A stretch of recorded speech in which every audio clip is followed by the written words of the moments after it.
Coucou chez vous, j'espère que vous vous portez bien et que la rentrée de façon générale s'est bien passée pour vos enfants. Donc voilà, hein, go go go comme j'aime à le dire. Donc aujourd'hui je vous reviens avec une idée, une suggestion en fait de quiche, vite fait bien fait voilà qui tombe bien hein, pour la rentrée, il fait encore beau et tout et puis c'est vraiment très simple à faire. Alors, je vous mettrai en barre d'infos le lien vers douceurmaison.com avec quiche. Vous verrez, et comme ça, en cliquant sur ce lien-là, vous aurez une suggestion de quiche, de tarte salée, de quiche sucrée aussi, de tarte sucrée. Enfin, vous aurez tout plein de recettes de quiche et de tarte que j'ai partagé sur Une Douceur Maison depuis maintenant une vingtaine d'années. N'hésitez pas, comme je vous le dis à chaque fois, c'est gratuit. Donc comme idée, le quiche vite fait bien fait, sachant que là j'ai utilisé une pâte du commerce, donc c'est vraiment pour aller vite dans la semaine. Là je n'en fais qu'une parce que mes deux aînés sont partis, moi je n'en mange pas, donc c'est vraiment pour 4. Voilà. Sinon au niveau des pâtes brisées, pâtes sablées, pâtes feuilletées, pareil sur le site, et en tout cas dans le lien que je vais vous mettre, vous aurez également aussi accès à des recettes de pâtes maison, même pâtes à pizza, etc. Vous verrez. Donc pour cette quiche, alors c'est pas vraiment une quiche Lorraine, hein, j'ai déjà partagé plein de fois les recettes et vidéos de quiche Lorraine. Là c'est une quiche à base de lardons, certes, donc je vous montre. Il y a des lardons, mais il y a aussi des oignons et des champignons. Donc j'ai fait une poêlée sans rajouter de la matière grasse. Donc ce que je fais, c'est que je mets les lardons en premier. Ça rend un petit peu le jus, d'huile. Et je rajoute les oignons. Je fais bien revenir et à la fin les champignons. Et donc après, je mets un petit peu de persillade, tout simplement. Mais vraiment à la fin, vous éteignez la poêle et vous mettez votre persillade de manière à ce qu'elle ne brûle pas. Hein. Voilà, donc c'est la garniture de cette quiche que je leur fais là, qu'ils vont manger ce soir. Là, pour les personnes qui sont là à midi, j'ai fait une poêlée maïs. Là, il m'en reste un peu. Je vais essayer de pas passer devant. Voilà. Il m'en reste un peu, donc un mélange de maïs comme ça, avec des légumes croquants, brocolis, petits pois, mange-tout, avec des steaks, tout simplement, et du pain, et de la tomate en entrée. Ça, c'est pour les personnes qui sont là ce midi. Mais sinon, voilà ce qu'ils vont manger ce soir. Et pour la quiche, cette quiche-là, en tout cas, j'ai utilisé 4 œufs.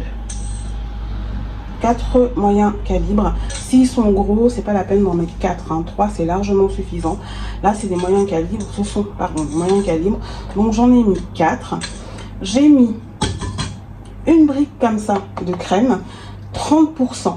Hein, c'est celle qui est vraiment bonne là pour ce type de quiche. Un peu de lait entier, je fais un mélange. C'est vous qui voyez, vous pouvez ne pas en rajouter, moi j'aime bien. Voilà, et de la muscade. Là, dans la poêlée, j'ai aussi poivré. J'ai oublié de vous le dire, j'ai mis du poivre noir. Je ne mets pas de sel parce que les lardons sont salés. Je ne les dessale pas. Donc, ils sont quand même salés. Et surtout, il y a également du fromage. Moi, je mets là un mélange de 3 fromages. Donc, voilà. Ce mélange-là, là, je l'ai acheté à Intermarché. La marque des pâturages, c'est Intermarché, mais vous pouvez en trouver partout. Parfois, je prends les sachets de Lidl. Hein. Donc, voilà. Et le clair aussi on fait. Donc voilà l'appareil, mon appareil à quiche aux lardons et aux champignons, lardons, champignons et oignons. Et je vous montrerai le résultat fini. À tout à l'heure. À tout de suite pour vous. Hein. Et voilà pour cette quiche. Donc c'est une quiche qui est à base de lardons, oignons et champignons. Tout se termine en on. Donc je vous ai dit hein, ce que j'avais mis à l'intérieur. Je vais couper, comme ça vous verrez un petit peu l'intérieur aussi. Donc ce que ça donne. Elle est encore un peu chaude, donc du coup je la casse, mais bon, c'est vraiment pour vous montrer.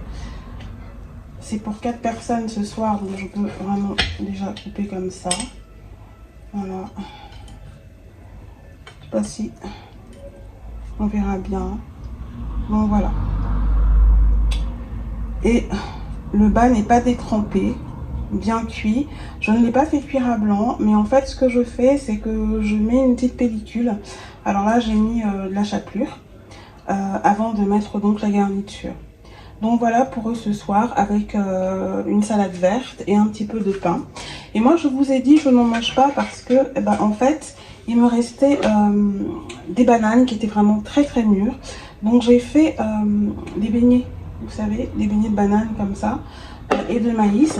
Si ce n'est que là je n'ai pas utilisé de la farine de maïs, j'ai utilisé de la polenta.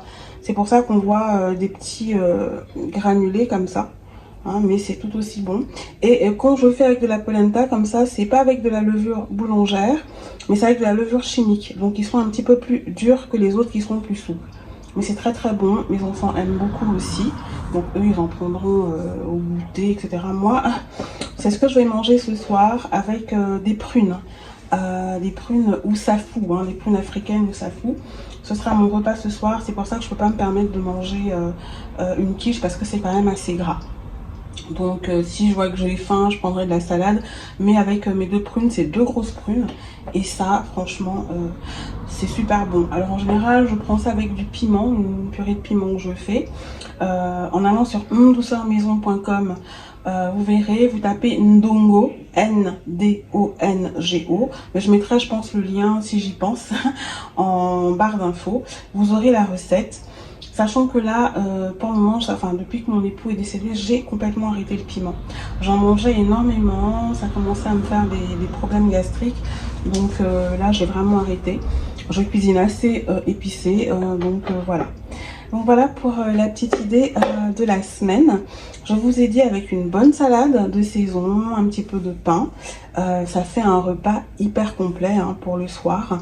Et essayez de les faire manger avant 20h30 de manière à ce que vos enfants puissent digérer et bien dormir, c'est important. Et puis vous aussi, vous adultes, surtout nous, femmes, je vais faire tout un partage bien-être, vous verrez, surtout quand on a dépassé la quarantaine. Il faut vraiment éviter tant qu'on peut, parce qu'après ça dépend effectivement du travail, etc. Mais de manger tard le soir. Voilà pour la petite suggestion du jour. Et je vous dis à très vite pour une nouvelle vidéo. À demeurer bénis et épanouis en Christ. Bisous chez vous.